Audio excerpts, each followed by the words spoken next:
के जांगीड़ आपका हार्दिक स्वागत करता हूं। प्रिय साथियों, जीके फैक्ट की दूसरी सीरीज के अंतर्गत हम करने जा रहे हैं राजस्थान का बहुत ही महत्वपूर्ण जो टॉपिक है बालू का स्तूप है।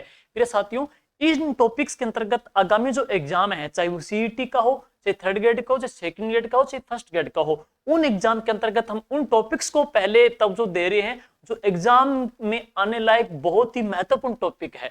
तो आप लोगों से गुजारिश है कि ये टॉपिक आप अच्छे से पढ़ें, देखें, और जिस टॉपिक्स में आपको प्रॉब्लम आ रही है, जो टॉपिक्स आपको एज ए फैक्ट के तौर पे आपको चाहिए, वो आप कमेंट बॉक्स में जरूर उसमें रिप्लाई कीजिएगा, ताकि हम आगामी जो टॉपिक्स है उसके अंतर्गत उन्हीं को जगह दें।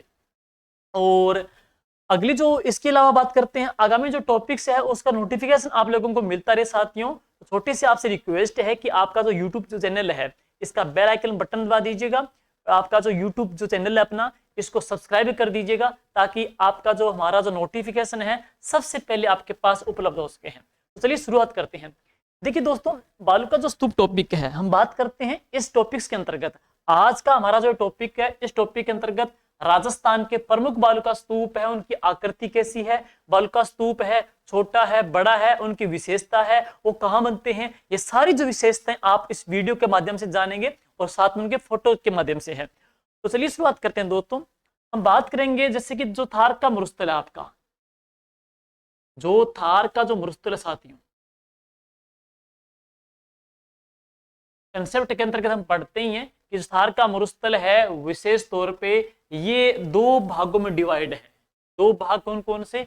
एक तो कौन सा है, पश्चिमी विशाल महान मरुस्थल, जिसी को क्या बोल देते हैं, शुष्क मरुस्थल।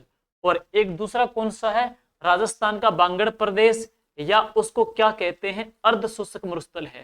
तो राजस्थान का बांगड़ प्रदेश या एक अर्ध शुष्क मरुस्थल के तौर पे आ जाएगा, और एक राजस्थान का है शुष्क मरुस्थल के तौर पे आ जाएगा है।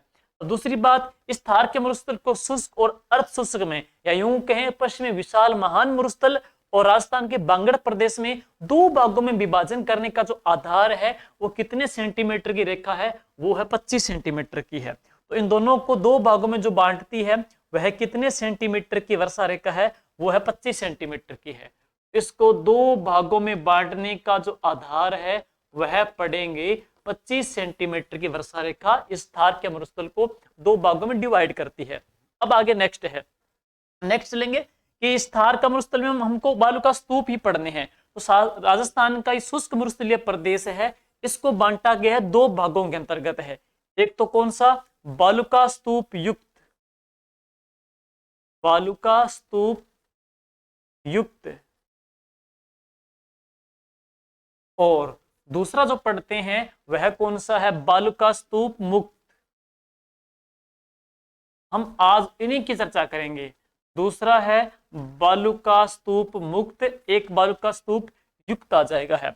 बालू का स्तूप युक्त, एक बालू का स्तूप मुक्त है। पटवार एग्जाम 2016 मेंस के अंतर्गत पूछा गया था, राजस्थान में बालू का स्तूप मुक्त है उसका कितने % दायरे में फैला हुआ है। तो सुनिएगा, राजस्थान के अंतर्गत हम बात करें, बालू का स्तूप जो युक्त है और बालू का स्तूप जो मुक्त है, आमतौर पे इनका क्षेत्र विशेष पूछ लेते हैं। तो चलिए सबसे पहले बालू का स्तूप जो युक्त है ना, बालू का स्तूप युक्त फैला है कितने पे, 58.5% पे। इतने पे बालू का स्तूप युक्त है। राजस्थान में बालू का स्तूप जो मुक्त, यूं कहें जहां पे रेतीले टिल्ले नहीं है, चट्टानी पथरीला क्षेत्र है, उसकी विशेषता की बात करें तो वह कितने फैला हुआ है, तो वह है 41.5 पे है। तो 41.5 पे राजस्थान में बालू का स्तूप मुक्त क्षेत्र फैला हुआ है। उसका हम एक ट्रायंगल के तौर पे चर्चा भी करेंगे, कहां कहां पे है। तो राजस्थान के अंतर्गत इसका जो क्षेत्र विशेष पढ़ेंगे तो एक तो आ जाता है पोखरण का क्षेत्र आ जाता है, इसके अलावा जोधपुर का क्षेत्र पढ़ेंगे, और जोधपुर के अंतर्गत इसके पश्चात है बालोतरा, कहाँ का, बाड़मेर का है। तो बालोतरा बाड़मेर का है। इसके बीच के अंतर्गत जो पथरीला क्षेत्र साथियों, एक उसको क्या बोल देते हैं, बालू का स्तूप मुक्त कहते हैं। तो राजस्थान के अंतर्गत बालू का स्तूप जो मुक्त है उसका क्षेत्र विशेष है फलोदी जोधपुर है, बालोतरा बाड़मेर है, पोखरण जैसलमेर है। इन तीनों की जो ट्रायंगल स्ट्रक्चर है ये राजस्थान में बालू का स्तूप मुक्त क्षेत्र है, यहाँ पे पथरीला चट्टानी क्षेत्र है, और ये राजस्थान में 41.5% में फैला हुआ है। जबकि बालू का स्तूप जो युक्त है वो 58.5% में राजस्थान में फैला हुआ है। चलिए आगे नेक्स्ट है। अब बात करते हैं इसके पश्चात है राजस्थान के अंतर्गत जो थार का जो मरुस्थल है, थार का मरुस्थल है, हम आज चर्चा करेंगे इस वीडियो के अंतर्गत यहाँ के प्रमुख बालू का स्तूप को लेकर के। जैसे कि थार का जो मरुस्थल है उसको बढ़ाने में उत्तरदायी रिस्पॉन्सिबल कौन सा बालू का स्तूप है, एक ये विशेषता पढ़नी है। दूसरा, राजस्थान के अंतर्गत ऐसा कौन सा बालू का स्तूप है जो राजस्थान में सभी जगह अक्सर देखा जाता है। इसके अलावा राजस्थान का सबसे ऊंचा बालू का स्तूप है वह कौन सा है, और राजस्थान के अंतर्गत है ऐसा कौन सा जिला है जहां पे सभी प्रकार के बालू का स्तूप देखे जाते हैं, और राजस्थान के अंतर्गत ऐसा कौन सा जिला है जहां हम बात करते हैं कि जिसे मरुस्थल का प्रवेश द्वार कहते हैं। तो ऐसा कौन सा जिला है जिसे मरुस्थल का एंट्री गेट भी कहते हैं। तो आगे इन सभी की इस वीडियो के अंतर्गत हम सभी की चर्चा करेंगे। जैसे कि मरुस्थल के लिए जो उत्तरदायी है, मरुस्थलीकरण के लिए जो उत्तरदायी बालू का स्तूप पढ़ेंगे तो उसका नाम क्या आ जाएगा, बरखान है, मरुस्थलीकरण के लिए उत्तरदायी है। जबकि राजस्थान में सभी जगह विशेष तौर पे देखा जाता है तो वह कौन सा है, पैराबोलिक बालू का स्तूप है। नेक्स्ट, राजस्थान का सबसे ऊंचा बालू का स्तूप की चर्चा करेंगे तो वह कौन सा आएगा, अनुप्रस्थ बालू का स्तूप है। राजस्थान का ऐसा जिला जहां पे सबसे ज्यादा बालू का स्तूप है तो कौन सा, चूरू आ जाता है। और राजस्थान के अंतर्गत मरुस्थल का जो प्रवेश द्वार जिसे कहते हैं साथियों तो वह कौन सा है, जोधपुर है। ऐसे सारे जो कंसेप्ट जो फैक्ट है इस वीडियो के अंतर्गत आप पढ़ोगे। नेक्स्ट है तो अगली विशेषता के अंतर्गत हम बात करेंगे इस थार के मरुस्थल के अंतर्गत है जो बालू का स्तूप युक्त और जो मुक्त है, हम सभी की विशेषता की बात करते हैं। तो सबसे पहले इसके अंतर्गत हम ले रहे हैं राजस्थान के अंतर्गत बालू का स्तूप युक्त के अंतर्गत साथियों, और सबसे पहले आपको दिखाया जा रहा है इसके अंतर्गत यह कौन सा है, हमादा है। तो यहाँ पे ये हमादा जाता है, इस हमादा की बात करेंगे। जैसे कि साथियों दिखाया जा रहा है आपको कि विशेष तौर पे 3 प्रकार के मरुस्थल पढ़ेंगे, हमादा भी पढ़ेंगे, इर्ग भी पढ़ेंगे और रेग भी पढ़ेंगे है। हर एक की अलग अलग खूबियां हैं। पहले बात करते हैं हमादा, यानी कि एक ऐसा मरुस्थल दिखाई दे रहा होगा आपको, एक ऐसा मरुस्थल जिसके अंतर्गत क्या पत्थर ही पत्थर है, यानी जिसके अंतर्गत क्या दिखाए जा रहे हैं, पत्थर ही पत्थर हैं। तो उस मरुस्थल को क्या बोलते हैं, हमादा। तो हमादा की बात करेंगे, एक ऐसा मरुस्थल जो क्या हो, संपूर्ण पथरीला। तो संपूर्ण जो पथरीला होता है उस मरुस्थल को क्या बोल देते हैं, उसे कहते हैं हमादा कहते हैं। जहां पे क्या हो, पत्थर ही पत्थर हो, उसे क्या बोल देंगे, हमादा मरुस्थल है। नेक्स्ट इसके पश्चात है, देखिए अब इसके बाद इर्ग, हम इर्ग की बात करते हैं। इर्ग है, इसमें आपको दिखाई दे रहा होगा कि इर्ग के अंतर्गत क्या है, सभी जगह रेत ही रेत है, यानी कि इसमें क्या हो, रेत ही रेत। देखो दिखाई दे रहे हो, रेत के टिल्ले टिल्ले हैं, यानी कि इर्ग ऐसा मरुस्थल जो क्या हो, संपूर्ण रेतीला हो, संपूर्ण रेतीला। तो एक ऐसा मरुस्थल जिसमें क्या हो, रेत ही रेत हो, तो उसको क्या बोल देते हैं, इर्ग कहते हैं। और अफ्रीका के अंतर्गत बात आएगी, अफ्रीका के अंतर्गत जो मरुस्थल है उसे क्या कहा जाता है, इर्ग कहते हैं। तो अफ्रीका में संपूर्ण जो रेतीला मरुस्थल है उसको क्या बोल देते हैं, उसको इर्ग कहते हैं। अफ्रीका में संपूर्ण रेतीले मरुस्थल को इर्ग कहते हैं, और संपूर्ण जो रेतीला मरुस्थल उसको इर्ग कहते हैं। जस्ट आपने पीछे पढ़ा था, संपूर्ण जहां पे पत्थर ही पत्थर है उसको क्या बोल देते हैं, हमादा कहते हैं। और इसके पश्चात हम देखेंगे नेक्स्ट, तो अगला क्या जाता है, रेग आता साथियों, रेग है। रेग की बात करेंगे, इसमें आपको दिखाई दे रहा होगा, इसमें क्या हो, देखो यहाँ पे रेतीला भी है और यहाँ पे क्या है, पथरीला भी है, यानी कि यूं कहेंगे रेत भी है और यहाँ पर क्या है, पत्थर भी है, दोनों प्रकार के संगम है। तो ऐसा मरुस्थल बात कर रहे हैं रे की, ऐसा मरुस्थल जो क्या हो, रेतीला भी हो प्लस पथरीला भी हो।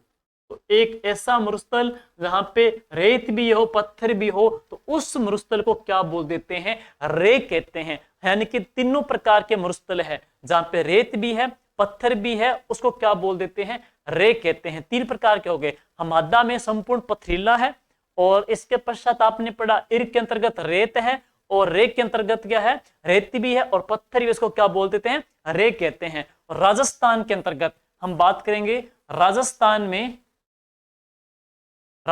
में एक जिला है जिसका नाम है जोधपुर। और जोधपुर जो जिला है इसमें तीनों प्रकार के आपको मरुस्थल देखने को मिलते हैं। यानी कि कौन कौन से, तो यहां पर नाम आएगा हमादा का, यहां पर नाम आएगा इर्क का, और यहां पर नाम आएगा रेग का है। इसी वजह से ही जो जोधपुर जिला है, इस जोधपुर जिले को कहा जाता है क्या, प्रवेश द्वार कहते हैं। तो जोधपुर जिले को प्रवेश द्वार कहते हैं। और इसको प्रवेश द्वार किसका कहा जाता है साथियों, तो इसे मरुस्थल का प्रवेश द्वार कहते हैं। लेकिन इसके अतिरिक्त बात करेंगे, जोधपुर को मरुस्थल का प्रवेश द्वार कहते हैं, तो बात आ जाए राजस्थान में मानसून का प्रवेश द्वार, दूसरी बात आ जाए राजस्थान का प्रवेश द्वार।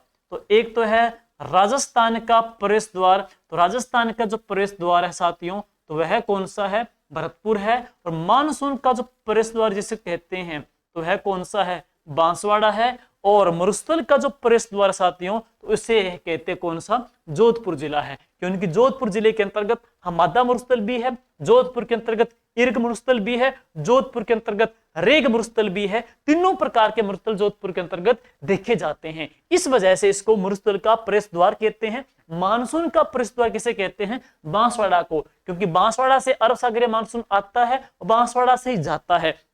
जबकि राजस्थान का प्रवेश द्वार किसे कहते हैं, भरतपुर को। और आपसे पूछ ले पूर्व का जो प्रवेश द्वार है, तो पूर्व का प्रवेश द्वार है वह कहा जाता है धौलपुर जिले को बोल देते हैं। ओके, तो ये तो हो गया इसके अंतर्गत इसका कंसेप्ट है।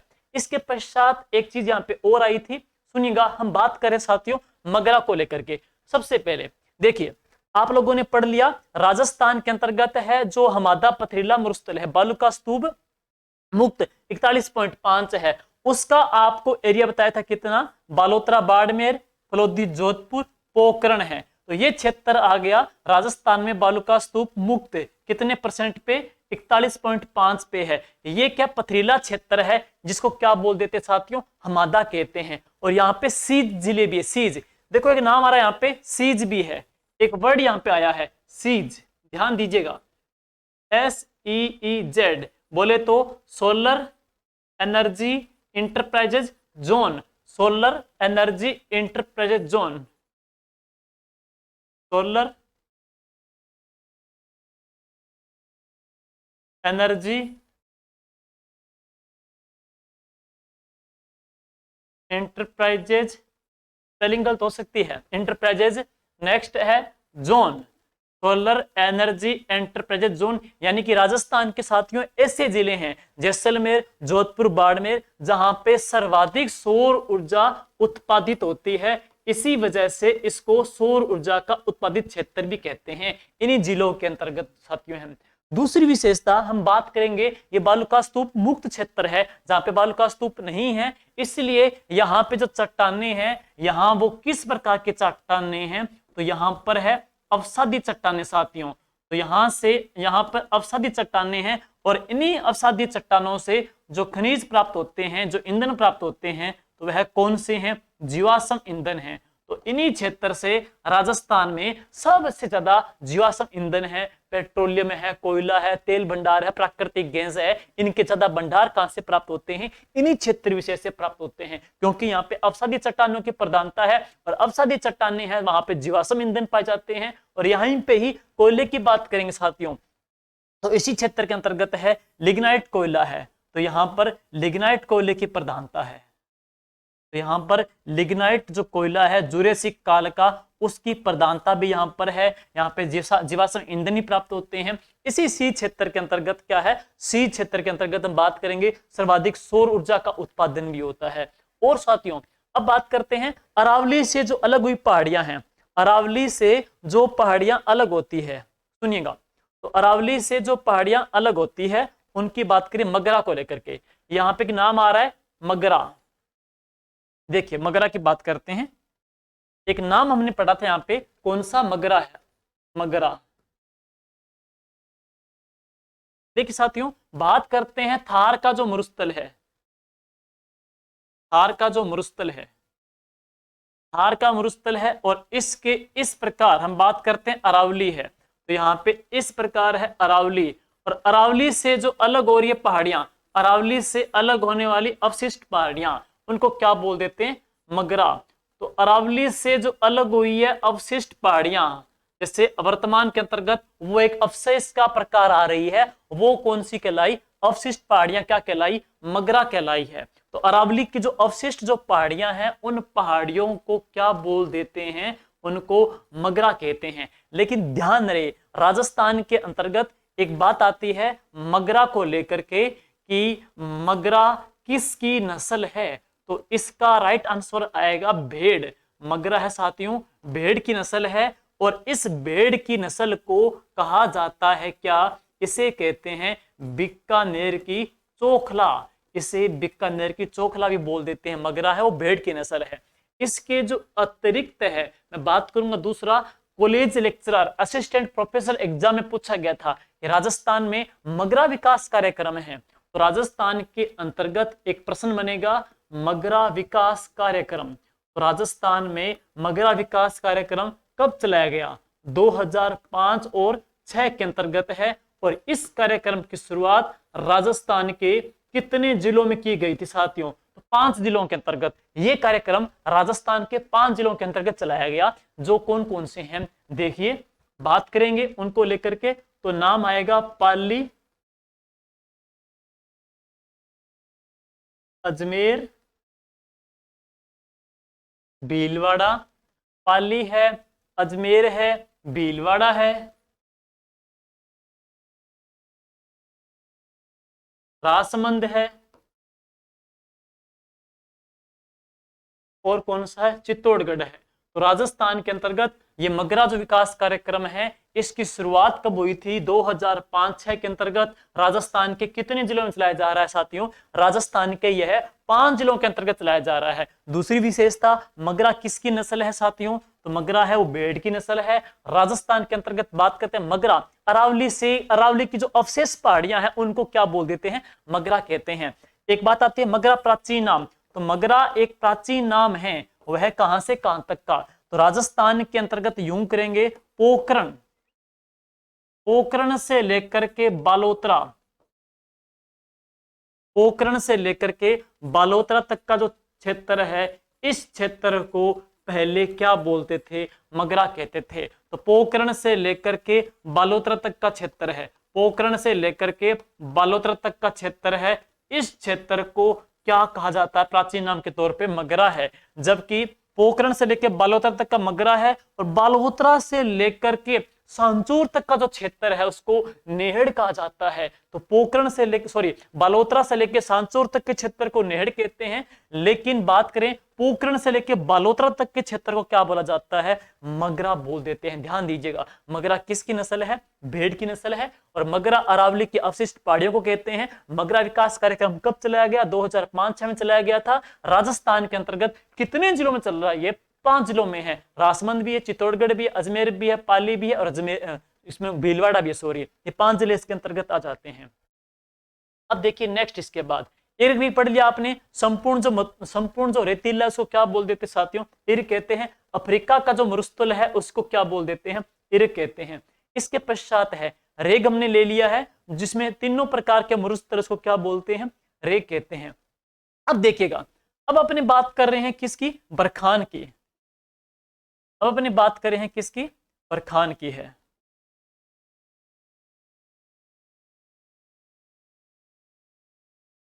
देखिए बरखान, बरखान नाम दिख रहा होगा, बरखान। खान है अर्धचंद्राकार, बरखान। याद कैसे होगा? खान साहब, विशेष तौर पे खान साहब, यानी कि इस्लाम धर्म की बात करें, खान साहब का विशेष तौर पे जो महत्व है, उनका जो त्योहार है वह कौन सा है? वो आता है ईद का। और हम कहेंगे ईद का चांद होना। तो ईद का क्या होना? चांद होना। चांद बोले तो अर्धचंद्राकार। तो यूं कह देखो, बरखान बोले तो इस्लाम धर्म में खान साहब का त्योहार कौन सा आ गया? ईद। और ईद का क्या हो गया? चांद हो गए। इसलिए ये जो बालूका स्तूप है इनकी आकृति कैसी होती है? अर्धचंद्राकार। इन बालूका स्तूप की जो शेप होती है वह कैसी होती है? अर्धचंद्राकार। तो अर्धचंद्राकार बालूका स्तूप है वह कौन सी होगी? बरखान हो गए। लेकिन नेक्स्ट है, इन बालूका स्तूप का राजस्थान में जब क्षेत्र पूछा जाएगा कि राजस्थान में जो बरखान बालूका स्तूप है उनका क्षेत्र विशेष कौन सा है, तो क्षेत्र सुनिएगा साथियों, इनका क्षेत्र ये है बालेरी गांव। बालेरी गांव कहां पर, चूरू में है। और इसके पश्चात ओसियां, ये जोधपुर में है। और नेक्स्ट पोखरण जैसलमेर में। और नेक्स्ट कौन सा, सूरतगढ़ है। तो बालेरी चूरू, ओसियां जोधपुर, पोखरण जैसलमेर, सूरतगढ़ श्री गंगानगर राजस्थान के इस क्षेत्र में ही बनते हैं। सबसे बड़ी बात क्या, सुनिएगा, सबसे बड़ी बात, मरुस्थलीकरण के लिए सर्वाधिक हानिकारक पूछे आपसे। मरुस्थलीकरण को बढ़ाने में, मरुस्थलीकरण के लिए सर्वाधिक हानिकारक पूछे तो कौन सा है, बरखान है। एक लाइन की बात करें, यह बालूका स्तूप, यह जो बालूका स्तूप है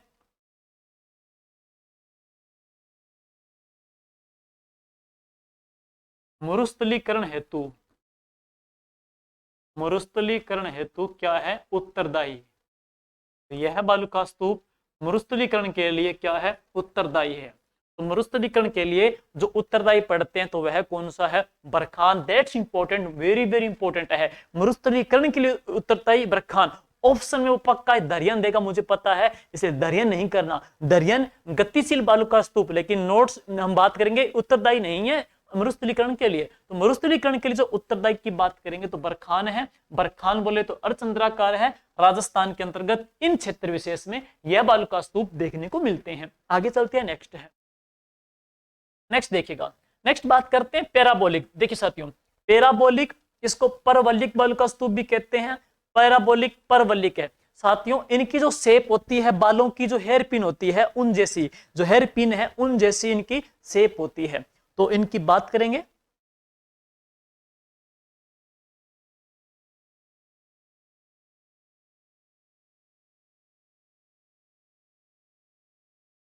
देखिए पैराबोलिक या परवलिक है। तो ये जो बालूका स्तूप है कैसे होते हैं, हेयर पिन की तरह। तो हेयर पिन, बालों की जो पिन होती है, बालों की जो पिन होती है वह कौन सी होगी, पैराबोलिक बालूका स्तूप है। हेयर पिन की तरह इनकी शेप होती है। जैसे कि आपको फोटो में दिखाई दे रहा होगा कि इनकी जो आकृति है वो हेयर पिन की तरह है। इनकी आकृति कैसी है, हेयर पिन की तरह। तो हेयर पिन की आकृति वाले, हेयर पिन की आकृति रखते हैं, ये बालूका स्तूप कौन सी होगी, पैराबोलिक हो गए, परवलिक हो गए हैं। दूसरी विशेषता बड़ी बड़ी वेरी वेरी इंपॉर्टेंट है, यह संपूर्ण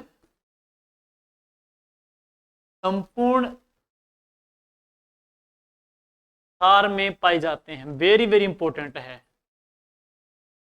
ऐसा कौन सा बालूका स्तूप है जो संपूर्ण थार के मरुस्थल में पाया जाता है, तो वह कौन सा है, पैराबोलिक है।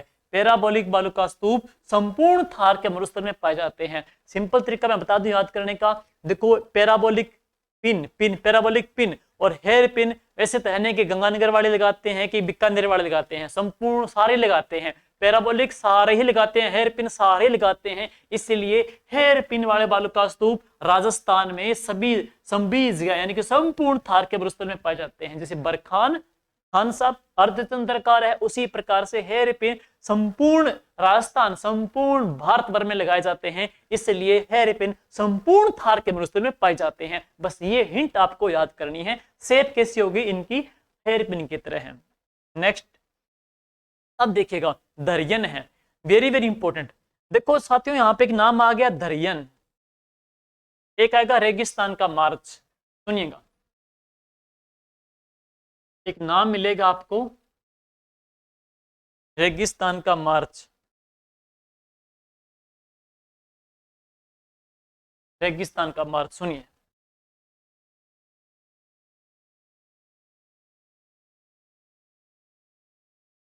रेगिस्तान का मार्च।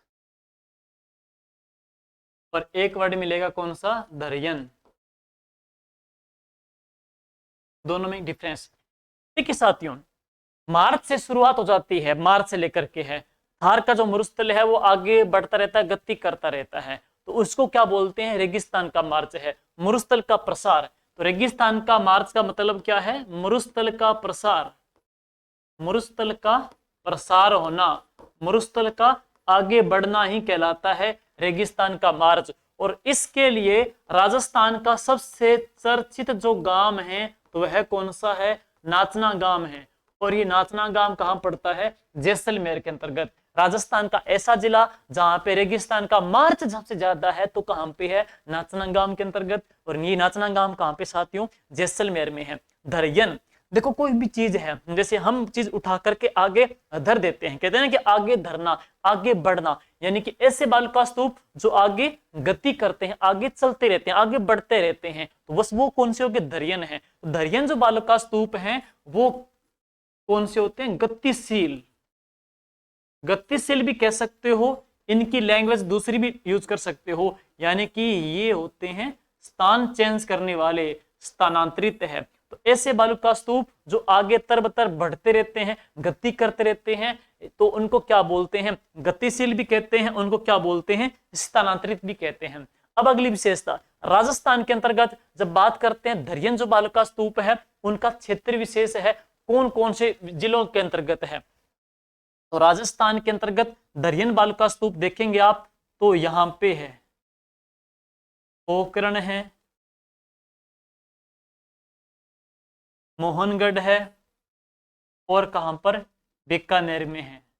पोखरण है, मोहनगढ़ है, बीकानेर के अंतर्गत है। यहां पर किस प्रकार के बालुका स्तूप ज्यादा देखने को मिलते हैं, तो साथियों कौन से आ जाएंगे, धरयन बालुका स्तूप है। इस क्षेत्र के अंतर्गत ये राजस्थान में ज्यादा है। पोखरण है, पोखरण है, मोहनगढ़ और बीकानेर है, इस क्षेत्र के अंतर्गत धरयन बालुका स्तूप आपको देखने ज्यादा मिलेंगे हैं। इसके बाद है अनुप्रस्थ, और इसके जस्ट बाद हमने डाला है अनुदैर्ध्य। दोनों में कंफ्यूजिंग रहती है, सुनिएगा। ये बहुत ही बड़ा कंसेप्ट है, पहले मैं एक ट्रिक के माध्यम से आपको समझा दूं। देखिए साथियों, दो प्रकार के बालुका स्तूप आएंगे, एक तो है अनुप्रस्थ और एक कौन सा है, अनुदैर्ध्य। वहां पे आपको ऐसा तो है नहीं कि फोटो देख करके पूछेगा कि ये बालुका स्तूप कौन सा है, ये कौन सा है। ये तो हम सिर्फ आपको इजी लगे इसलिए समझा रहे हैं, लेकिन आपको वहां पे सिर्फ एज ए डेफिनेशन या परिभाषा तौर पे लिखी होगी कि हवा के समांतर बनते हैं वह कौन से हैं, हवा के समकोण बनते हैं वह कौन से हैं। सिंपल सा फंडा है, इन दोनों में बच्चे कंफ्यूज रहते हैं। देखिए साथियों, एक तो बालुका स्तूप वो होते हैं जो हवा के क्या बनते हैं, समकोण बनते हैं, क्लियर। और एक ऐसे बालुका स्तूप होते हैं जो हवा के क्या बनते हैं, समांतर बनते हैं।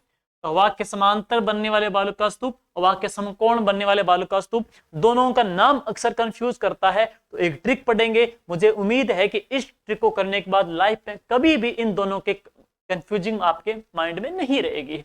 चलिए शुरू करते हैं। देखिए, दोनों में अनु आ गया, दोनों में अनु आ गया, काट दिया भाई, ठीक है, अनु से अनु काट दिया। बचता क्या है, दैर्ध्य, बचता क्या है, प्रस्थ।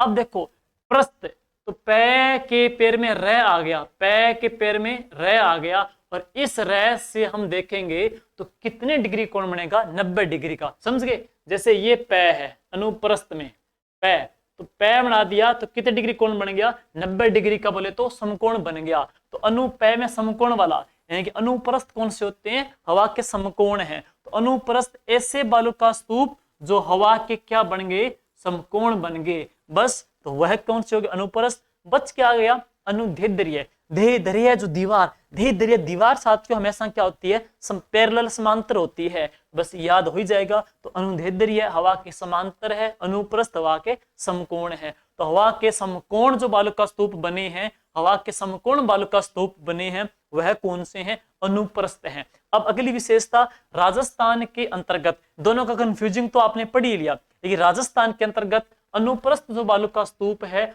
उनका क्षेत्र विशेष पूछे आपसे कहां पे हैं, तो उनका क्षेत्र में आपको सिंपल सा बता दूं कि राजस्थान में जो अनुप्रस्थ बालुका स्तूप है, राजस्थान में कौन से संभाग विशेष में बनते हैं, तो बीकानेर संभाग में अनुप्रस्थ बनते हैं। बीकानेर संभाग की बात करें तो जिले कौन कौन से हैं, तो पुगल, रावतसर, लूणकरणसर और सूरतगढ़ तो सूरतगढ़ गंगानगर में आ गया, लुणकरसर बीकानेर में आ गया, रावसर हनुमानगढ़ के अंतर्गत आ गया, पुगल बीकानेर के अंतर्गत आ गया। तो राजस्थान के अंतर्गत ये जो क्षेत्र विशेष है यहाँ पे बनते हैं अनुप्रस्थ बालुका स्तूप, और ये जो क्षेत्र है बीकानेर संभाग के अंतर्गत अनुपर पै के पैर में समकोण यानी कि 90 डिग्री कोण आ गया, तो ये हवा के समकोण बन गए।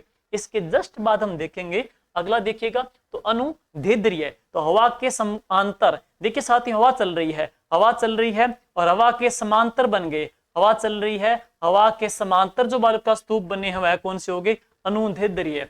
तो अनुदैर्ध्य जो बालुका स्तूप है उनकी शेप है वो किस प्रकार बनी है, हवा के समान रहने से है। अब राजस्थान के अंतर्गत 3 जिले जो समान तौर पे हैं, विशेष तौर पे हम बात करते हैं मरुस्थल की है। जैसे मरुस्थल की बात करते हैं तो मरुस्थल की बात करेंगे 3 जिले, देखिएगा बाड़मेर, जैसलमेर, बीकानेर, बाड़मेर, जैसलमेर, बीकानेर, तीनों क्या है, बाड़मेर, जैसलमेर, बीकानेर आपस में क्या है, समांतर आ रहे हैं, बाड़मेर, बीकानेर, जैसलमेर है। तो हवा के समांतर पड़ेंगे तो 3 जिले डाल दीजिए, कौन कौन से हैं, देखिए 3 जिले, क्षेत्र पूछेगा तो 3 जिलों की बात करेंगे तो ये कहां पे बनते हैं, बाड़मेर में, और कहां पर, जैसलमेर में, और कहां पर, बीकानेर में है। तो अनुदैर्ध्य बाड़मेर, जैसलमेर, बीकानेर में, अनुप्रस्थ बीकानेर जोन के अंतर्गत आ जाएंगे। दैट्स क्लियर है। तो ये था अनुदैर्ध्य का कंसेप्ट साथियों। इसके पश्चात है नेक्स्ट देखिए अवरोधी बालुका स्तूप। जैसे साथियों क्या होता है, कई बार हवा चल रही होती है, तो हवा चलती है, हवा के अवरोध, हवा का ओट, हवा का पीछा, हवा के पीछे हम बात करते हैं, हवा चल रही है, हवा चल रही है और सामने पेड़ आ गया, कोई वनस्पति आ गई है, पेड़ या कोई वनस्पति आ गई, जैसे कि ये पेड़ आ चुका है, ऐसी कोई वनस्पति है, उस वनस्पति का ओट लेकर के उसके पीछे जो बालुका स्तूप बनते हैं उन बालुका स्तूप को क्या बोल देते हैं, अवरोधी बालुका स्तूप है। यानी कि हवा चल रही है, कोई वनस्पति है, उस वनस्पति का ओट लेकर के उस वनस्पति के जस्ट बैक साइड जो बालुका स्तूप बनते हैं उनको क्या बोलते हैं साथियों, अवरोधी बालुका स्तूप कहते हैं। और राजस्थान के अंतर्गत अवरोधी जो बालुका स्तूप है उनका क्षेत्र विशेष की बात करेंगे, समझ गया, परिभाषा लिखने की जरूरत नहीं है। हवा के पीछे, सॉरी वनस्पति के पीछे, किसी वनस्पति के पीछे है, ओट लेकर के बने बालुका स्तूप है। लेकिन राजस्थान में अवरोधी बालुका स्तूप देखेंगे तो विशेष तौर पर कहां पर, जोबनेर में है। क्षेत्र कौन सा आएगा, जोबनेर। जोबनेर जयपुर का है और क्यों फेमस है, यहां पर एक देवी का मंदिर है, वह कौन सी है, ज्वाला माता। ज्वाला माता है साथियों खंगारोत जाति की कुल देवी है, और विशेष बात ये करते हैं ज्वाला माता है, यहाँ पे सती जो देवी है उनका यहाँ पे घुटना गिरा था, उनकी पूजा होती है, ज्वाला माता है। जोबनेर साथियों, जोबनेर क्यों खास है, राजस्थान में सूंठ की साड़ियां, तो राजस्थान में सूंठ की नहीं, सॉरी राजस्थान में फूल पत्तियों की, तो राजस्थान के अंतर्गत बात करते हैं, राजस्थान में फूल पत्तियों की साड़ियां हैं, कहाँ की फेमस है, जोबनेर की है। पहली विशेषता तो हो गई, यहाँ पे मंदिर किसका है, ज्वाला माता का है।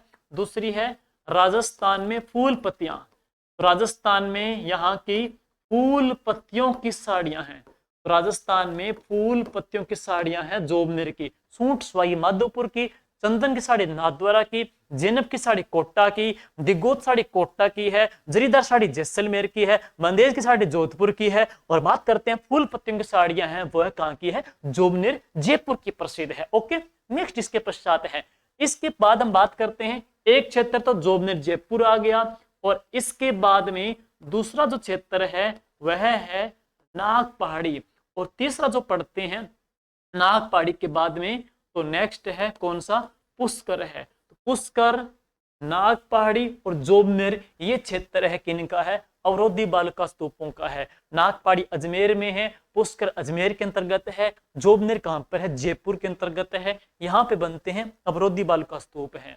इसके बाद साथियों है सबर काफीज। सबर काफीज क्या होते हैं, देखो कई बार क्या होता है कि छोटी मोटी छुरमुरी जो घास होती है, छोटी छोटी घास होती है, वनस्पति होती है, मरुस्थल में छोटी जो तितर बितर छोटी छोटी घास होती है, उन घास के ऊपर जो बालुका स्तूप बनते हैं, छोटी छोटी जो घास, जैसे कि यहाँ पे दिखाई दे रहा आपको, ये घासें हैं, छोटी छोटी जो वनस्पति है, छोटी छोटी वनस्पति है, तो इन वनस्पति के ऊपर छोटी सी वनस्पति है, यहाँ पर जो बालुका स्तूप बने हैं उन बालुका स्तूपों को क्या बोलते हैं, सबर काफीज। परिभाषा लिखें तो ये परिभाषा है, आंशिक वनस्पति के ऊपर, आंशिक वनस्पति पर बनने वाले, आंशिक वनस्पति के ऊपर बनने वाले बालू का स्तूप। थोड़ी बहुत जो वनस्पति है उस वनस्पति के ऊपर जो बालू का स्तूप बनते हैं साथियों, तो उन बालू का स्तूपों को क्या बोलते हैं? सबर-का-फीज। सबर-का-फीज है छोटी मोटी वनस्पति के ऊपर, थोड़ी बहुत वनस्पति के ऊपर जो बालू का स्तूप बनते हैं, उन बालू का स्तूपों को साथियों सबर-का-फीज कहा जाता है। नेक्स्ट, अब है नेटवर्क बालू का स्तूप। जैसे कि नेटवर्क, जैसे जियो का टावर, रिलायंस का टावर है, सेम उस प्रकार से है नेटवर्क। यानी कि राजस्थान के अंतर्गत साथियों में वैसे फोटो डाली है ऐसे ही, लेकिन क्षेत्र बता दूं आपको मैं, राजस्थान में जो नेटवर्क बालू का स्तूप है, नेटवर्क बालू का स्तूप राजस्थान के अंतर्गत, तो नेटवर्क बालू का स्तूप है, उनका क्षेत्र देखिए राजस्थान में हनुमानगढ़ से लेकर के और कहां तक? सरसा, भिवानी, हरियाणा तक है। हनुमानगढ़ से लेकर के हरियाणा तक है। हनुमानगढ़ से लेकर के हरियाणा तक जो बालू का स्तूप बनते हैं, हनुमानगढ़ से लेकर के हरियाणा तक जो बालू का स्तूप बनते हैं, उन बालू का स्तूपों का जो नाम है वह क्या है? नेटवर्क बालू का स्तूप। तो आपसे क्या पूछेगा? नेटवर्क बालू का स्तूपों का दायरा विस्तार कहां से कहां तक है? हनुमानगढ़ से लेकर के सिरसा, हरियाणा तक जो बालू का स्तूप बने हैं, उन बालू का स्तूपों को कहा जाता है नेटवर्क बालू का स्तूप है। ओके, अब चलते हैं आगे। यह है सीप। जैसे साथियों सीप, जीप, सीप, जीप, सीप, जीप, जैसे कि दिखाई दे रहा होगा आपको, है सीप यानी कि ऐसे बालू का स्तूप जिनकी आकृति कैसी है? जीभ के समान है। यानी कि ऐसे बालू का स्तूप जिनकी आकृति कैसी है? जीभ के समान है। तो जीभ के समान वाले, जीभ के जो समान है वह बालू का स्तूप कौन से हो गए? सीप हैं। बस ये है, सीप बालू का स्तूप कौन से होते हैं? जिनकी शेप कैसी होती है साथियों? जीभ के समान है। तो जीभ के समान जो बालू का स्तूप हैं, उन बालू का स्तूपों को कहा जाता है सीप कहते हैं। ओके, आगे चलते हैं। नेक्स्ट है, देखिए साथियों, very very important, most important है, इत्मीनान से ध्यान से इस कंसेप्ट को समझना है। बजादा को है, बालसन को है और गिरिपद को है। मोस्ट इंपॉर्टेंट टॉपिक है। सुनिए सबसे पहले बजादा। देखिए साथियों, बजादा क्या है? अक्सर हम देखते हैं कि एक प्रकार से तो थार का मरुस्थल यहां पे है, एक प्रकार जैसे कि थार का जो मरुस्थल है यहाँ पे, थार का जो मरुस्थल है उस थार के मरुस्थल के अंतर्गत है, थार के मरुस्थल के अंतर्गत है। ये रेत रेत यहाँ पे है। दूसरी तरफ क्या है? अरावली की पहाड़ियां हैं, अरावली की पहाड़ियां हैं। तो उसमें हम देखते हैं क्या होता है, जैसे कि बरसात होती है, बरसात आती है, हम बात करेंगे जैसे कि बरसात आती है और बरसात का जो जल है, बरसात का जो जल है पहाड़ियों से रिस करके, बरसात का जल है पहाड़ियों से रिस करके थार के मरुस्थल में आता है और थार के मरुस्थल में आकर के जहां पे ये जल समाप्त हो जाता है उसको क्या बोल देते हैं? बजादा कहते हैं। जैसे कि इसमें दिखाई दे रहा होगा आपको कि ये पहाड़ियां हैं, ये पहाड़ियां आ रही है सारी, और इन पहाड़ियों के अंतर्गत जैसे ही बरसात का जल आता है, पहाड़ियों की ऊंचाई ऊंची होती है, पहाड़ियों की ऊंचाई ऊंची होती है, बरसात का जल आता है वहां से रिस करके, और ये जल है, बहता हुआ जल है, थार के मरुस्थल में जाता है और जहां पर ये अपना विलुप्ति हो जाता है उसको क्या बोल देते हैं? बजादा कहते हैं। एज ए परिभाषा के तौर पे है, जैसे कि पर्वतीय जल,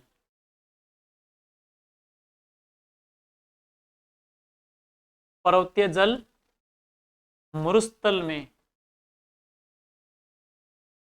जहां जाकर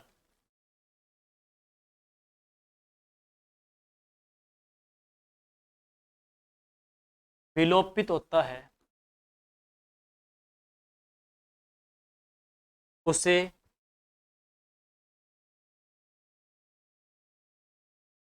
बजादा कहते हैं। उसे क्या बोल देते हैं? बजादा कहते हैं।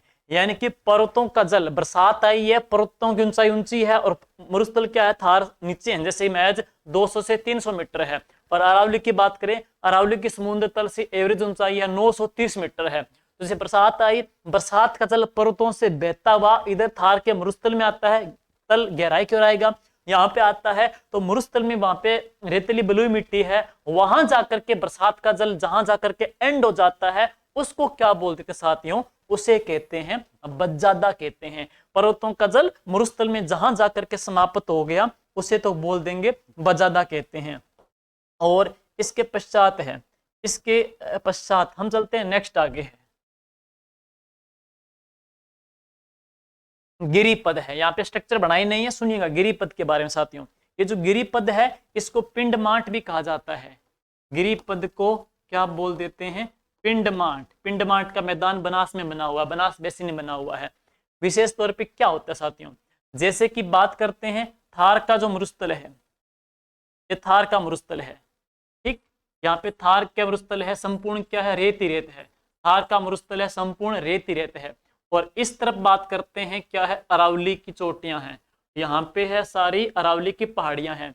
तो हम बात करेंगे जैसे कि पर्वतों की, सॉरी, मरुस्थल की जो रेत होती है, मरुस्थल की जो रेत है उड़ करके, मरुस्थल की रेत उड़ करके पर्वतों के पैरों में जहां जाकर के जमाव लेती है, पर्वतों के पैरों में नीचे, क्योंकि ऊपर जा नहीं सकती, पर्वतों का चारों ओर का जो पद, पर्वतों के जो पद होते हैं, पैर होते हैं, वहां पैर में जाकर के ये जम जाती है, चारों ओर जाकर के जम जाती है। मरुस्थलीय रेत पर्वतों के पैरों के चारों ओर जाकर के क्या ले लेती है, जमाव ले लेती है, और जो स्ट्रक्चर बनती है उस स्ट्रक्चर को क्या बोलते हैं, पिंडमांट कहते हैं, गिरिपद कहते हैं। और राजस्थान के अंतर्गत पिंडमांट का जो मैदान है बनास बेसिन में बना हुआ है। तो पिंडमांट का जो मैदान है वह कौन सी नदी बनाती है, तो वह बनाती है बनास बेसिन बनाती है।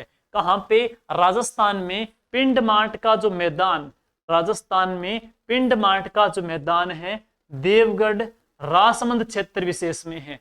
देवगढ़ राजसमंद से लेकर के अजमेर भीलवाड़ा तक है। तो अजमेर भीलवाड़ा तक देवगढ़ राजसमंद से लेकर के है। राजस्थान के अंतर्गत बात करेंगे पिंडमांट का जो मैदान है साथियों, तो राजस्थान के अंतर्गत आपसे पूछा जाएगा कि पिंडमांट का जो मैदान है तो कहां से कहां तक है। पिंडमांट का जो मैदान पढ़ेंगे तो कहां से कहां तक, ये है देवगढ़ से लेकर के, और देवगढ़ कहां पर है, राजसमंद में। तो देवगढ़ राजसमंद से लेकर के और अजमेर कहां तक, भीलवाड़ा तक है। देवगढ़ राजसमंद से लेकर के अजमेर भीलवाड़ा तक जो मैदान है साथियों, इस मैदान को क्या बोल देते हैं, पिंडमांट का मैदान कहते हैं। तो इसको कहा जाता है पिंडमांट का मैदान कहते हैं। देवगढ़ राजसमंद से लेकर के और भीलवाड़ा तक जो मैदान है उसको बोल देते हैं पिंडमांट का मैदान। पिंडमांट स्ट्रक्चर आपको मैंने बतलाई दी यहाँ पे है। अब है बालसन है, देखिए साथियों बालसन यहाँ पे दिखाई दे रही होगी आपको, बालसन है।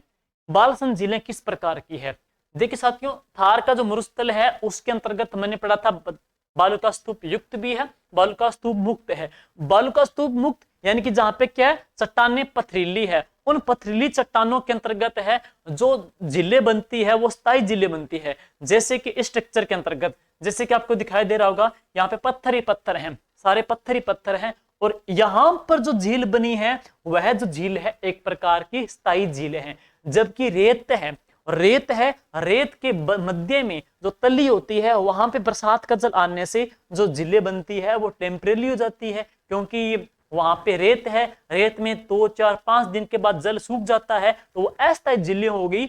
लेकिन जो पथरीला क्षेत्र है, पथरीले क्षेत्र में जो बरसात के झीलें बनेगी वो स्थायी झील बनेगी, क्योंकि क्षेत्र चट्टानी क्षेत्र है तो जल तो वहां पे अवशोषित होगा नहीं, और उन्हीं झीलों को क्या बोल देते हैं, बालसन है। तो बालसन झीलें हैं किस क्षेत्र में बनती है, चट्टानी क्षेत्र में है, चट्टानी क्षेत्र में, चट्टानी क्षेत्र में बनने वाली, चट्टानी क्षेत्र में बनने वाली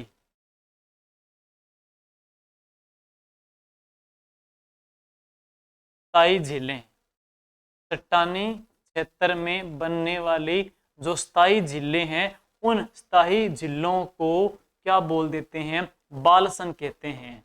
चट्टानी क्षेत्र में जो स्थायी झील बनती है साथियों तो उन झील को कहा जाता है क्या, उन झील को बालसन झील बोल देते हैं। ये झीलें कहाँ बनेंगी, चट्टानी क्षेत्र में। जैसे कि इस स्ट्रक्चर के अंतर्गत जो आपको झील दिखाई जा रही है साथियों, तो वह झील कौन सी है, सांबर झील है। तो चट्टानी क्षेत्र के अंतर्गत जो झील बन रही है उन झीलों को क्या बोल देते हैं, बालसन। ये चट्टानी क्षेत्र के अंतर्गत बनेंगी। जबकि पलाया की बात करें साथियों, बहुत इंपॉर्टेंट, वेरी वेरी इंपॉर्टेंट है। जैसे कि अक्सर हम पढ़ते ही हैं, इस फोटो में आपको देख रहे होंगे कि संपूर्ण क्या थार का मरुस्थल है, थार का मरुस्थल है। इस थार के मरुस्थल के अंतर्गत जो बालू का स्तूप है, थार का जो मरुस्थल है साथियों, इस थार के मरुस्थल के अंतर्गत जैसे कि बात करेंगे, बरसात हो गई है, बरसात होने से यहाँ पे जो झीलें बनेंगी, यहाँ पे जो झीलें बनेंगी बरसात होने से, तो ये रेतीले टिब्बों के बीच में जो खाली स्पेस है, इस स्पेस के अंतर्गत है ये जल भर जाएगा है। और यहाँ की जो मिट्टी है ना वह कैसी है, एरिडोसोल्स एंटीसोल मृदा है, या यूं कहें यहाँ की जो मृदा है वह कैसी है, रेतीली बलुई मृदा है। रेतीली बलुई मृदा के कारण है ये बरसात का जल 2-3-4 दिन के बाद में अवशोषित हो जाएगा और ये झीलें हैं वो समाप्त हो जाएगी। तो इन्हीं झीलों को क्या बोल देते हैं, पलाया है। तो ये जो झीलें हैं ये झीलें कहलाती है पलाया। लेकिन पलाया की दो बड़ी बातें हैं, ये जो झीलें हैं वो स्थायी नहीं होती, ये झील होती है अस्थायी झील। और राजस्थान में कहां पे बनती है साथियों, तो राजस्थान में यह है सर्वाधिक जैसलमेर में है।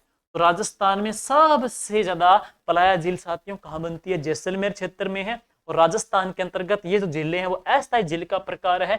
जैसे कि आप इस फोटो में देख सकते हो, संपूर्ण थार के मरुस्थल के अंतर्गत जो बीच में गर्त बनी है, स्पेस बनी है, वो झील कौन सी बन गई है, पलाया झील बन गई है।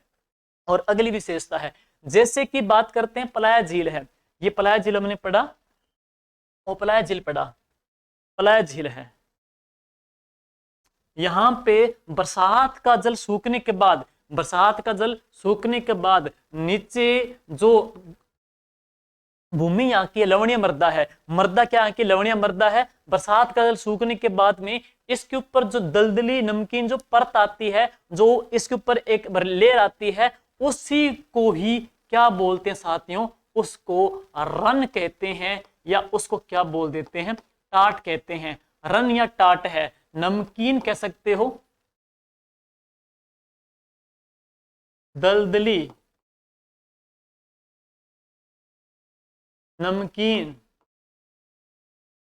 लवणीय, नम जो झीलें हैं उनको क्या बोल देते हैं, रन या टाट कहा जाता है। और राजस्थान के अंतर्गत जो प्रसिद्ध जो रन है, जैसे कि बात करते हैं राजस्थान में जो रन पढ़ेंगे तो एक नाम आता है कनोड का रन है, भाकरी रन है। राजस्थान के अंतर्गत बरमसर का रन है। ये जो मैंने सारे रन जो लिखे साथियों, यह कौन से जिले विशेष में है, जैसलमेर के अंतर्गत। इसके जो अतिरिक्त जो रन पड़ते हैं, जैसे कि ताल छापर का जो रन है वह चूरू जिले के अंतर्गत है। और इसके जो अतिरिक्त है बहुत ही फेमस जो रन है तो वह कौन सा है, रेडाना का रन है। और बहुत इंपॉर्टेंट, वेरी वेरी इंपॉर्टेंट है साथियों, वह कौन सा है, थोब का रन है।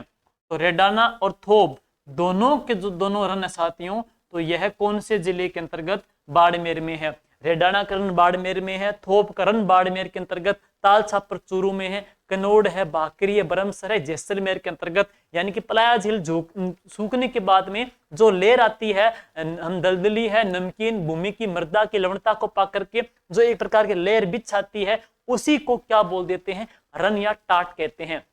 और बात करते हैं इसी के अंतर्गत है, इसी के अंतर्गत एक शब्द आता है कौन सा, मरहो। पलाया या रन की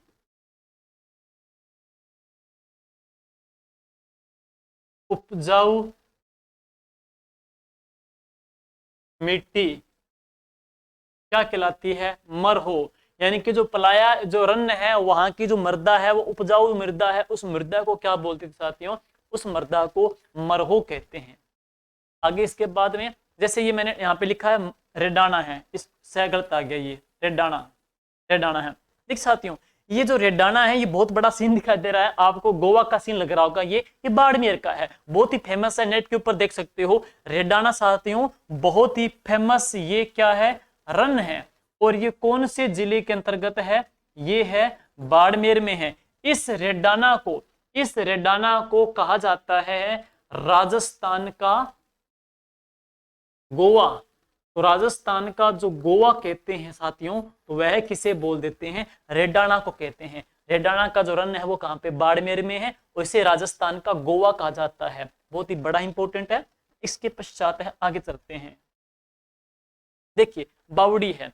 अब बात करते हैं, राजस्थान के अंतर्गत है कुछ परंपरागत जल संरक्षण के स्रोत हैं साथियों, जैसे कि बावड़ी है, जोहड़ है, और नाम आ रहा है खड़ीन है, और जालरा है, और नाड़ी है, और टोबा है। देखिए सबसे पहले हम बात करते हैं थार के मरुस्थल के अंतर्गत परंपरागत जल संरक्षण की विधि, और उसी के अंतर्गत मैं नाम लिख रहा हूं यहां पे, परंपरागत जल संरक्षण की विधि। परंपरागत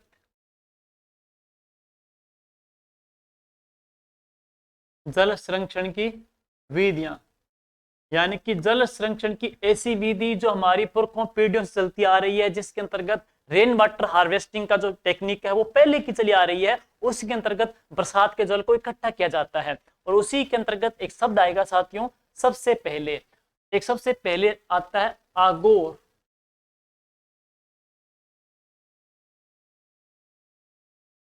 या पायतान।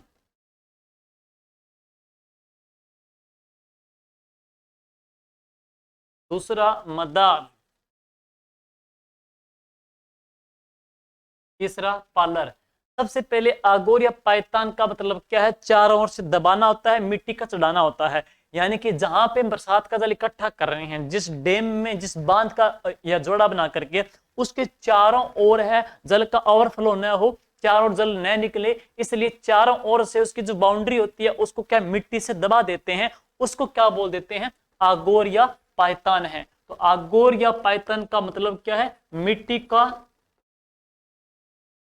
को चढ़ाना या मिट्टी को दबाना। मिट्टी को चढ़ाते हैं या चारों ओर से मिट्टी को दबाया जाता है ताकि जल है वो निकले नहीं है, इसको क्या बोल देते हैं, आगोर कहते हैं। इसी को क्या बोल देते हैं, पायतान कहते हैं। और उसी के अंतर्गत है बरसात का जो जल होता है उस जल को वहां पे लाया जाता है, उस जल को वहां पे स्टोरेज किया जाता है, उसको क्या बोल देते हैं, आगोर या पायतान है।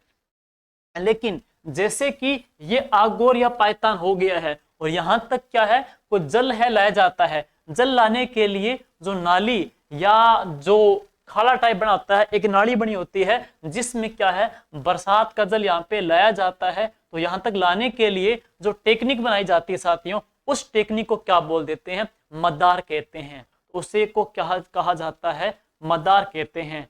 और इस मदार के अंतर्गत है मल मूत्र का जो विसर्जन, मल मूत्र इसके अंतर्गत है वो यहाँ पे नहीं किया जाता है, तो कूड़ा करकट इसके अंतर्गत नहीं फेंका जाता है, क्योंकि ये जल साफ होता है और इसका जल का प्रयोग है विशेष तौर पे इसके अंतर्गत हम कह सकते हैं पीने के लिए इत्यादि कामों में किया जाता है, हवन कार्यों में भी करते हैं। तो यहाँ पे मल मूत्र यहाँ पे नहीं होता है। अब अगली बात पालर है। मदार से पायतान के अंतर्गत जल लाया जाता है, पायतान में चारों ओर से मिट्टी को दबा करके जल इकट्ठा किया जाता है, और इसके अंतर्गत जो बरसात का संचित जल है, बरसात का जो इकट्ठा किया गया जल है, बरसात के इकट्ठे किए गए जल को क्या बोल देते हैं, पालर है। तो पालर क्या है, बरसात का एकत्रित जल, बरसात का इकट्ठा किया गया जल साथियों, उसको क्या बोल देते हैं, पालर कहते हैं। अब देखिए नेक्स्ट, टोबा। तो टोबा और नाड़ी और टोबा, टोबा भी क्या एक प्रकार का गड्ढा है, जैसे आप दिखाई दे रहा होगा, टोबा एक प्रकार का गड्ढा बनाते हैं, इस प्रकार से है, एक गड्ढा बना लेते हैं और उस गड्ढे के अंतर्गत बरसात के जल को इकट्ठा कर लेते हैं, तो उसको क्या बोल देते हैं, टोबा है। टोबा भी एक प्रकार का गड्ढा है, इसके अंतर्गत बरसात के जल को स्टोरेज किया जाता है, स्टोक किया जाता है, ये टोबा कहलाती है, टेक्निक है।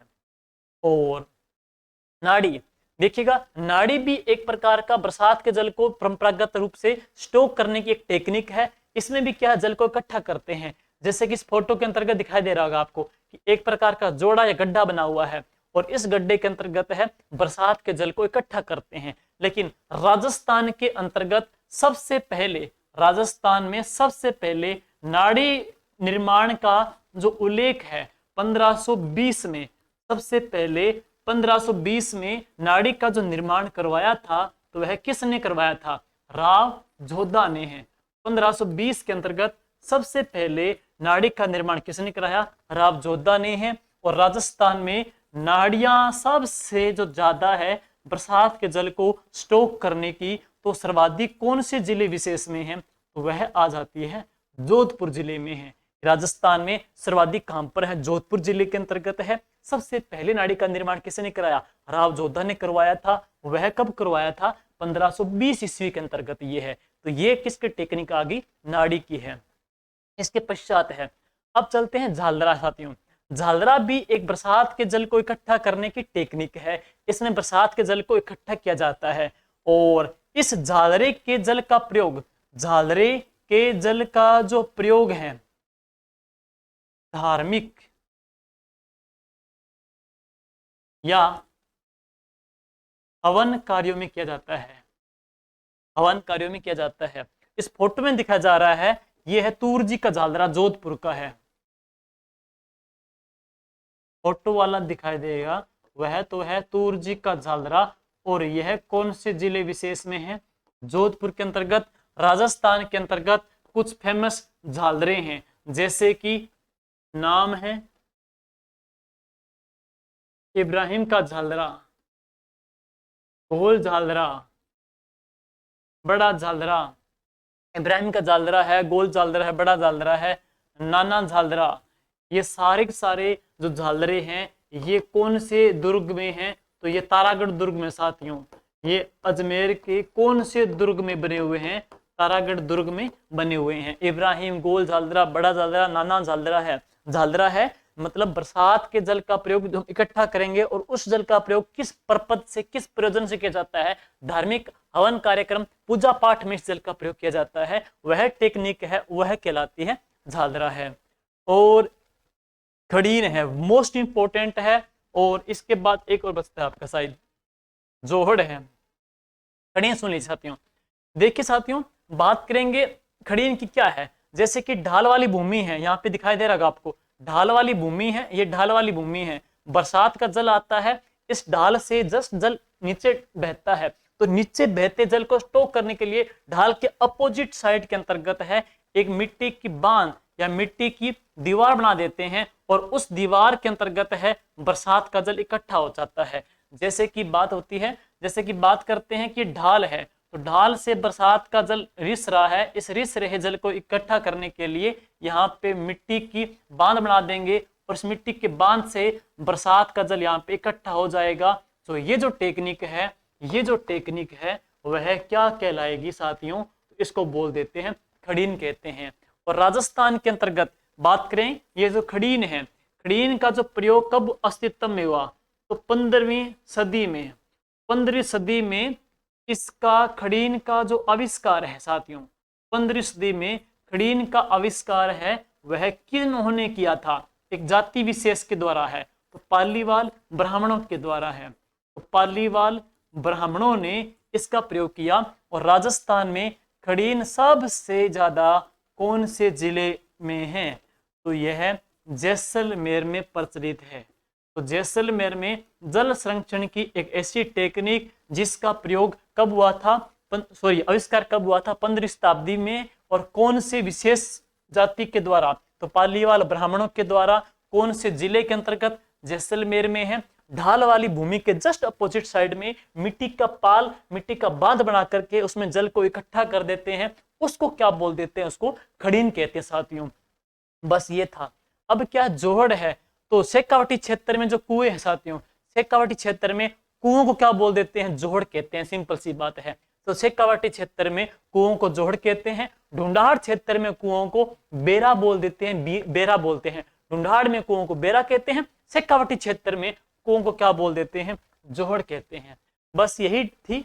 और एक और विशेषता, बरसात के जल को इकट्ठा करते हैं। नाड़ी भी थी, टोबा भी था, झालरा भी था, लेकिन एक ऐसी टेक्निक जिसमें बरसात के जल को एक कुएं के माध्यम से इकट्ठा करते हैं और उस कुएं में उतरने के लिए क्या लगी हो, सीढ़ियां लगी हो। उस सीढ़ियों वाला जो कुआं है उसको क्या बोल देते हैं, बावड़ी कहते हैं। और राजस्थान की बेहतरीन जो बावड़ी है, सबसे खास है, तो कौन सी है, चांद बावड़ी है। विशेष तौर पे सुनिएगा, बावड़ी बावड़ी बावड़ी बना है संस्कृत के एक शब्द वापी से है। दूसरी विशेषता, बावड़ी बावड़ी को कहते हैं स्टेप वेल, यानी कि सीढ़ियों वाला कुआं। राजस्थान में एक शहर है जिसको सिटी ऑफ स्टेप वेल्स कहा जाता है। तो वह जिला कौन सा है, बूंदी है। राजस्थान में सर्वाधिक जो बावड़ियां, सर्वाधिक कहाँ पे, बूंदी है। सर्वाधिक बावड़ियों सिंचाई कहाँ पे, बूंदी में है। रानी जी की बावड़ी बूंदी में है, बिस्तियों की बावड़ी बूंदी के अंतर्गत है, चंपा की बावड़ी बूंदी के अंतर्गत है, नवलखा बावड़ी बूंदी के नवलखा झील बूंदी के अंतर्गत है। बावड़ी डूंगरपुर में नवलखा की है, जिसको त्रिमुखी बावड़ी भी कहते हैं। और बिस्तियों की बावड़ी बूंदी के अंतर्गत है। रंडी की बावड़ी कहाँ पे, बूंदी के अंतर्गत है। कई प्रकार की बावड़ी के जो नाम है साथियों, वो बूंदी जिले के अंतर्गत आ जाते हैं। नौलखा झील बूंदी में है, नौलखा बावड़ी डूंगरपुर के अंतर्गत, ध्यान दीजिएगा इस बात को लेकर के। अब बात करते हैं राजस्थान की बहुत ही बेहतरीन जो बावड़ी है वो कौन सी साथियों, चांद बावड़ी है। चांद बावड़ी है, ये बावड़ी है कहां पर, आभानेरी में है। तो चांद बावड़ी कहां पर है, आभानेरी में है। और ये जो आभानेरी साथियों पड़ता है वह कहां पर, दौसा में है। आभानेरी दौसा है विशेष तौर पे क्यों खास, कि यहाँ पे मंदिर है और वह किसका है, हर्षद माता का। राजस्थान में खुशियों जो देने वाली देवी है वह कौन सी है, हर्षद माता। हर्षद माता का मंदिर कहां पर साथियों, आभानेरी दौसा के अंतर्गत है। तो यह थी साथियों आपके कुछ क्लासेस वगैरह जिसके अंतर्गत हमने थार के मरुस्थल की जो खूबियां थी, सारी विशेषता थी, उनको हमने लिया है। झालरा भी आ गए, नाड़ी भी आ गई है, टोबा भी आ चुका है, और इसके अलावा है आगोर पायतान भी हमने ले लिया है। तो साथियों मुझे लगता है कि ये जो कंसेप्ट था, हमारा जो फैक्ट था, इसमें बालू का स्तूप है, उनकी शेप्स है, और इधर इसके अलावा जो अन्य खूबियां हैं हमने उसको अच्छे से लिया है। फिर भी कोई टॉपिक बच रहा है, छूट रहा है, तो अगले पार्ट के अंतर्गत हम उसको कर लेंगे। मुझे उम्मीद है कि ये कंसेप्ट आपके अच्छे से समझ में आया होगा। और साथियों वीडियो को अगर आपने अच्छा लगा तो वीडियो को शेयर भी कीजिएगा। जो आपके कीमती सुझाव है वो कमेंट बॉक्स में डालिएगा, और लाइक कीजिएगा, शेयर कीजिएगा, सब्सक्राइब कीजिएगा। Thank you. जय हिंद, जय भारत।